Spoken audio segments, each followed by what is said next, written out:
Le chat botté. Un jour, dans un hameau perdu en pleine campagne, un vieil homme rendit son dernier souffle. Outre le vieux moulin qui lui appartenait, le vieil homme laissa en héritage à ses 3 enfants une poule et un chat. Le fils aîné récupéra le vieux moulin, le second prit la poule et le dernier des fils reçut le chat comme héritage. Tu ne devrais pas faire cette tête-là. Je peux t'assurer qu'un jour viendra où tu seras très heureux de m'avoir à tes côtés. Oui, tu as raison. Tu es un chat très intelligent, cela ne fait pas de doute. Et je suis sûr que tôt ou tard, ce jour viendra. Mais tu vois, René, pour ça, j'aurais besoin de quelques petites choses. D'accord? Ça dépend de ce que tu veux. Eh bien, il me faudrait un grand sac et une paire de bottes. Merci de tout cœur, René. Et maintenant, que comptes-tu faire? Hein? Ne t'inquiète pas, tu verras bien. J'y vais, à bientôt.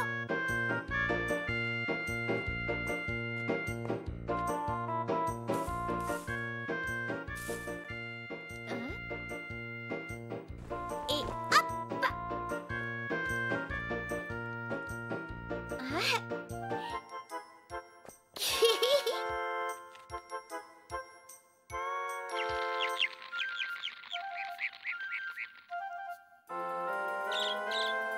Je t'ai eu.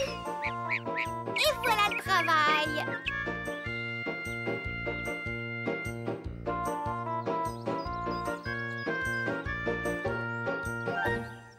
Bonjour, je suis le valet du marquis de Carabas. J'apporte un cadeau de la part de mon maître à Sa Majesté le Roi. Tu es sûr? C'est bien un cadeau pour moi? Oui, Votre Majesté, ce cadeau vous est destiné personnellement. C'est un très beau cadeau. Cet oiseau est magnifique. Vous en convenez, il chante admirablement bien. Son chant est un enchantement. Et si un jour vous vous sentez mélancolique, il sera remettre de la joie dans votre cœur. C'est extraordinaire. Il s'agit d'un présent exceptionnel. Et comment se nomme ton maître? C'est le marquis de Carabas. Tu transmettras à ton maître que j'ai apprécié son superbe cadeau et que je l'en remercie. Majesté, je m'en vais lui dire de ce pas. Un instant.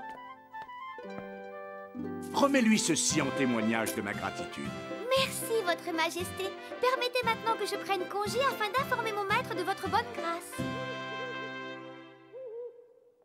C'est incroyable.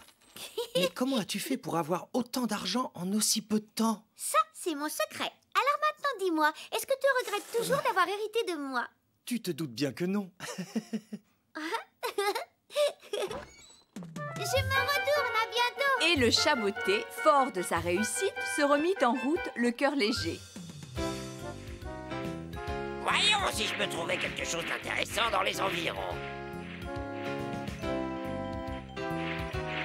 Bien, qu'est-ce que c'est que cette fumée? Hop, hop, hop, hop. Allez, hop, hop, hop, hop. Mais que cherche-t-il donc à faire?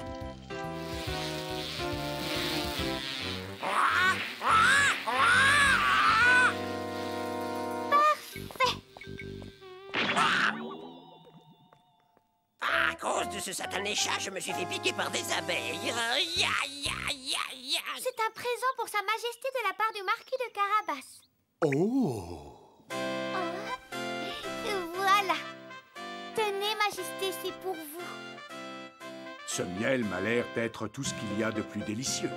Si vous en mangez chaque jour un peu, vous resterez toujours en bonne santé et vous vivrez longtemps. Je te remercie. Oh, rappelle-moi de qui vient ce cadeau. Du bon marquis de Carabas. Tu diras à ton bon maître, le marquis de Carabas, que son cadeau m'a comblé d'aise et que je le remercie. Soyez sûr que je n'y manquerai pas, Votre Majesté. Encore ce chat, mais que vient-il faire au château du roi? Encore une somme rondelette.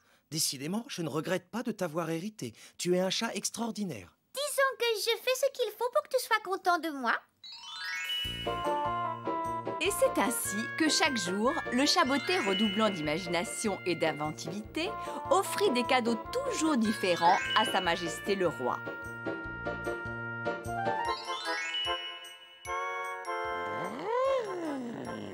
Tiens, et tu remercieras chaleureusement ce bon marquis pour moi. Oui.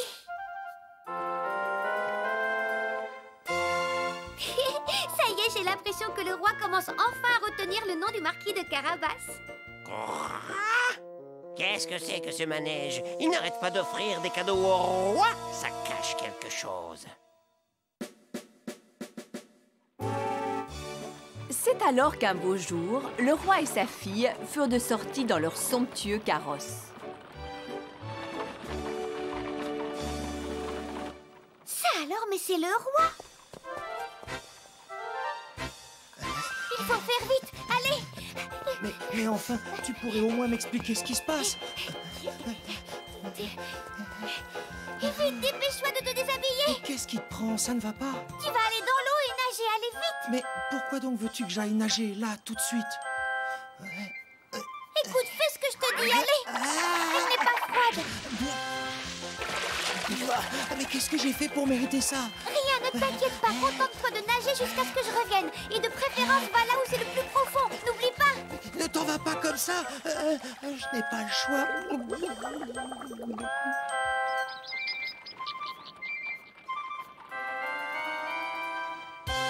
Ah, quelle journée splendide, tu ne trouves pas? Tout à fait. C'est un temps idéal pour faire une promenade, père. Au secours, aidez-nous, arrêtez-vous, je vous en prie. Il faut aider mon maître. Le marquis de Carabas, le pauvre homme est en train de se noyer. Comment? Le marquis de Carabas? Regardez, il est là en bas, vous voyez, il se débat pour ne pas couler. Tenez bon, je vais vous sauver.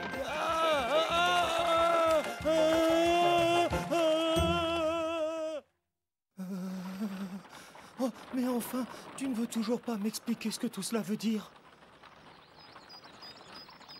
Écoute, René, fais comme je te dis, tu verras que tout va très bien se passer. D'accord. Oh, merci infiniment, Majesté. Comment se porte le marquis de Carabas? Bien, mais nous sommes très embêtés. Et qu'y a-t-il? Eh bien, voilà, pendant que le marquis était dans l'eau et se débattait pour ne pas couler, des voleurs qui passaient par là en ont profité pour lui dérober tous ses vêtements. C'est une véritable honte. Qu'on lui donne d'autres vêtements. Oui, Majesté. Oh, ce costume est magnifique. Voyons, ces vêtements n'ont rien d'extraordinaire pour un marquis de votre rang. Allons, remettez-vous, marquis de Carabas. Oh, oui, bien sûr. Je ne sais comment vous remercier de m'avoir sauvé la vie. C'était bien la moindre des choses, après tous ces magnifiques cadeaux que vous m'avez offerts. Oui, ce n'était rien, vous savez.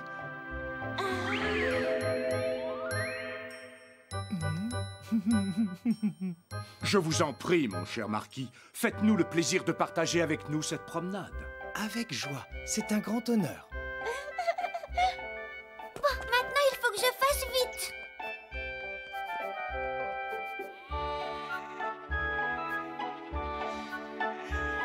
Messieurs, j'ai quelque chose à vous dire. Le carrosse du roi ne va pas tarder à passer par ici.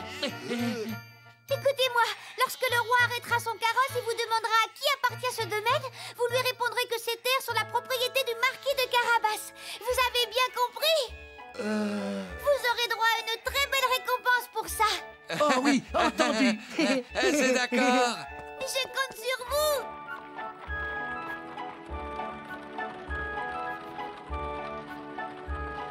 Qui aurait dit qu'un jour je me promènerais dans le carrosse du roi? Et en plus, la princesse est d'une gentillesse et d'une beauté rare. Quel splendide domaine, et parfaitement entretenu avec ça. Bonjour, bonnes gens, dites-moi, à qui appartient ce domaine? Au marquis de Carabas, Majesté. Je vous félicite, marquis. Vous possédez là des champs magnifiques. J'en ai rarement vu d'aussi beaux, croyez-moi. Oh, merci, Majesté. Je dois dire que je suis comblé. Les récoltes de ces champs augmentent d'année en année. Et je suis persuadée qu'en plus d'être un bon propriétaire terrien, vous êtes aussi un parfait homme de cœur. S'il vous plaît, mesdames. Mais écoutez-moi. Dans quelques instants à peine, le carrosse du roi sera là. Alors quand il s'arrêtera et vous demandera à qui appartiennent tous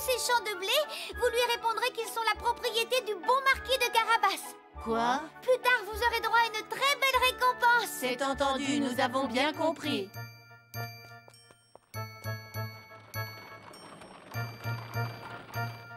Bonjour, brave dame. Belle journée, n'est-ce pas? Dites-moi, à qui appartiennent ces champs? Au bon marquis de Carabas, Majesté. Vous possédez donc aussi ces champs, mon ami? Oui.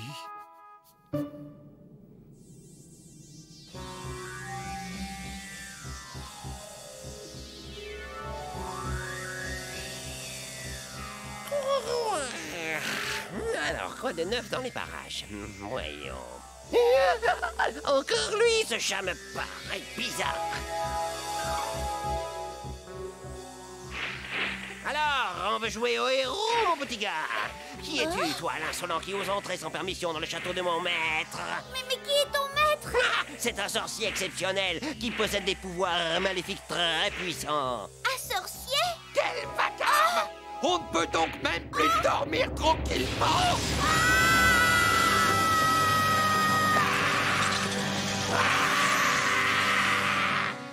Alors, qu'y a-t-il?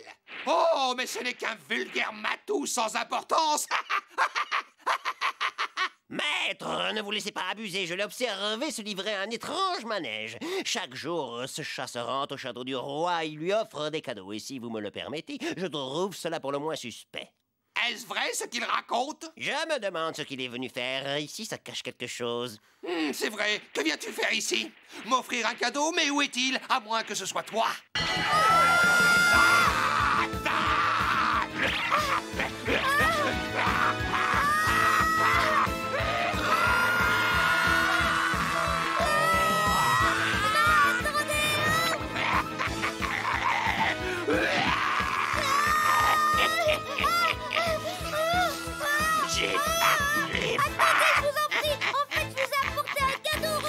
Alors, c'est ça ton cadeau, une vulgaire pierre? Eh bien oui, c'est ça.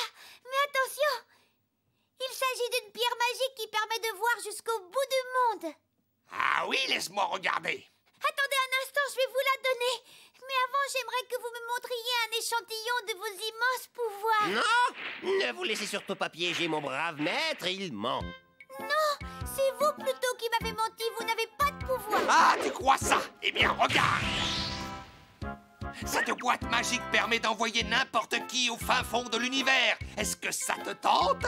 Un petit voyage sans retour, qu'en dis-tu? Non, je ne vous parlais pas de ce genre de magie. Je pensais plutôt aux pouvoirs qui vous permettent de vous transformer. J'ai entendu dire que vous étiez capable de vous changer en n'importe quel animal. Oui, c'est tout à fait vrai. Regarde.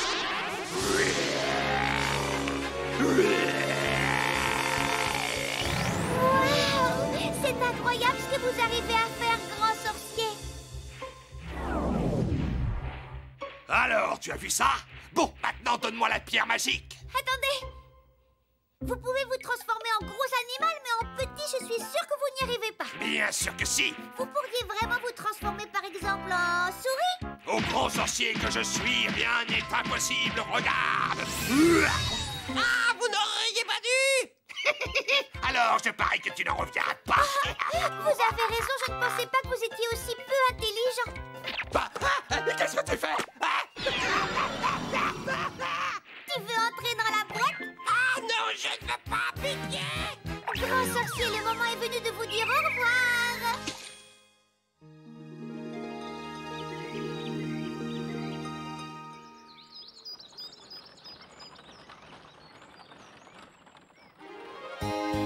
Majesté, je vous souhaite la bienvenue dans le château du marquis de Carabas. Voilà donc votre château. Je n'ai jamais vu de château aussi beau. Vous me flattez, Votre Altesse. Il est tellement rare de trouver des hommes de votre qualité dans ce pays. Ce serait un honneur pour moi si vous acceptiez d'épouser ma fille.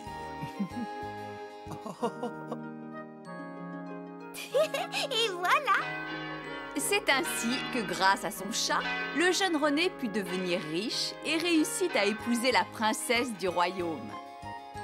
Quant au chat botté, il finit paisiblement ses jours auprès de son maître. Je l'ai bien mérité. Le vilain petit canard. Un jour, Au bord d'un étang, une canne donna naissance à de nombreux petits canards.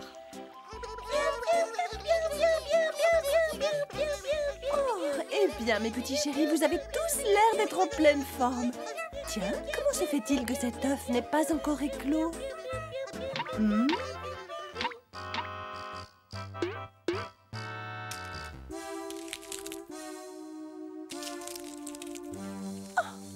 Je n'ai jamais vu un canard aussi gros.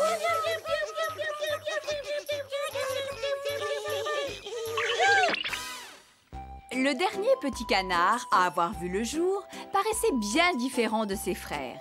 Et bientôt le bruit courut qu'ils n'étaient pas issus du même nid. Et la rumeur s'amplifia de jour en jour. Qu'est-ce que j'aime être dans l'eau, j'adore nager. Ce n'est pas possible. Ce ne doit pas être mon fils. C'est bon d'être dans l'eau. Arrête un peu, tu nous éclabousses. Ah oui, c'est vrai, et puis tu es bien trop gros. Tout le monde dit de toi que tu n'es pas un canard. Oh, mais si, voyons, vous savez bien, je suis votre frère. Ah, maman, c'est vrai que je suis leur frère. Oui, je crois bien que c'est le cas. Enfin, je veux dire, c'est sûr. Mais plus le temps passait, plus sa famille le rejetait. Tais-toi, tais-toi, tais-toi. Et un soir, alors que sa famille s'était endormie, C'est toujours pareil, tout le monde me rejette. Je ne suis pas comme les autres, c'est vrai. Et puis après tout, je ne suis peut-être pas un canard. il prit alors la décision de partir seul à l'aventure. Son périple l'amena d'abord à faire la connaissance de canards sauvages. Bonjour, je viens de l'étang. Vous voulez bien devenir mes amis? Ça pourrait se faire, mais le seul problème, c'est que nous sommes des oiseaux migrateurs. Des oiseaux migrateurs? Et oui, quand vient l'hiver, nous partons pour des pays plus chauds. Et nous revenons ici quand le temps redevient plus clément, et puis l'hiver, nous repartons. Ça me plairait ce genre de vie. Si vous êtes d'accord, je crois que je vais partir avec vous.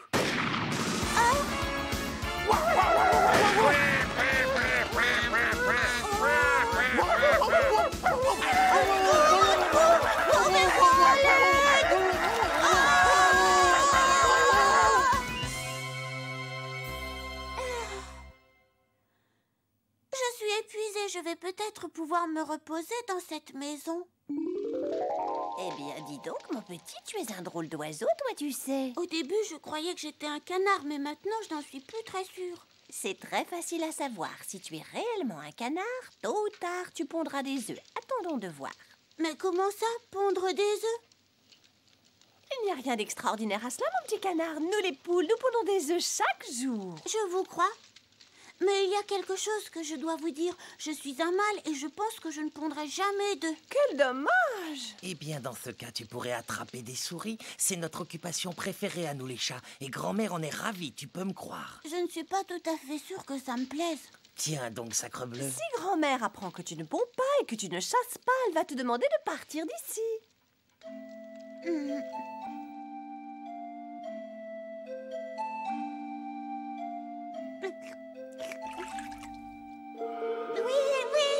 Qu'est-ce que c'est bon d'être dans l'eau, j'adore nager.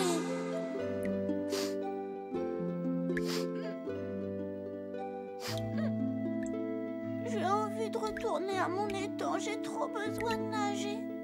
Ne pouvant plus résister à l'idée de revoir son étang, le vilain petit canard finit par s'enfuir de chez grand-mère. Oh, il est magnifique ce lac.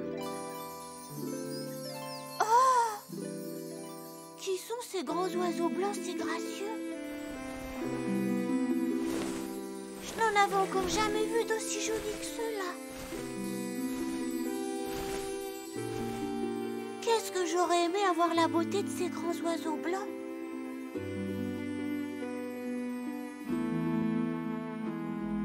Mais les mauvais jours arrivèrent, et le vilain petit canard dut affronter les rigueurs de l'hiver.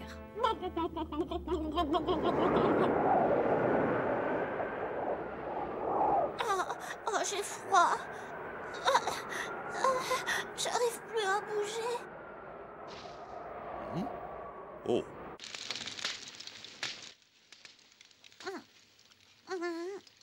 comme c'est bien, tu commences à te réveiller. Où est-ce que je suis? Ça y est, il s'est réveillé. Il est bizarre cet oiseau. Je vais t'attraper. Allez, il faut le rattraper.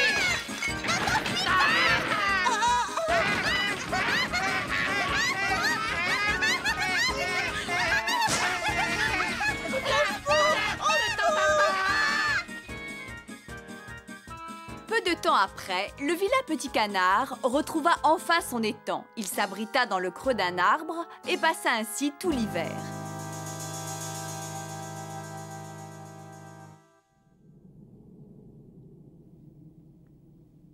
Tiens, mais oui, il fait plus chaud. Les beaux jours sont revenus. Oh, les oiseaux blancs. On dirait qu'ils viennent me voir. Oui, c'est bien ça. Vite, fuyons. Oh. Tiens. Qui est-ce? Comment est-ce possible? Je n'y comprends rien, c'est incroyable. Ne crains rien, nous venons juste te voir parce que nous te trouvons superbe. Tu es le plus beau d'entre nous. Alors c'est ça, j'étais un cygne. Tu ne voudrais pas te joindre à nous pour voyager? Avec plaisir. Oui, des cygnes. Là-bas, vite, venez, on va les voir. Regardez, celui-là est magnifique. Je n'avais encore jamais vu d'aussi beau.